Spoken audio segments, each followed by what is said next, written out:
या असली माणसं, हे असले पक्ष अख्ख्या महाराष्ट्राच्या राजकारणाचा चोथा करून टाकला या सगळ्या लोकांनी, विचका करून टाकला, वाट लावली. निवडणुकीच्या तोंडावरती युत्या आणि आघाड्या तोडतायत आपापल्या स्वतःच्या मस्तीत सगळेजण. तुमचा कोण नाही विचार करणार.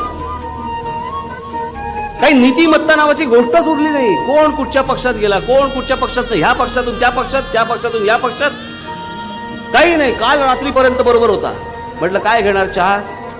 हो बोलला. आज जाऊन चहा करेपर्यंत दुसऱ्या पक्षात गेला. आमच्या कुटुंबियांना मोठं करण्यासाठी तुमचा जन्म झाला. तुम्ही फरफटत फक्त यांच्या मागे जायचं, झेंडे घेऊन जायचे आणि ह्यांचे नातेवाईक मोठे करायचे. ह्यांचे नातेवाईक सगळे आमदार बनणार, खासदार बनणार, सत्ता यांच्या घरात. तुमच्यापैकी कोण नाही आमदार बनणार, तुमच्यापैकी कोण नाही नगरसेवक बनणार. फक्त ह्यांच्या घरात सत्ता आली पाहिजे सारखी. हे असलं राजकारण, या असल्या राजकारणात मध्ये आपण पडायचं.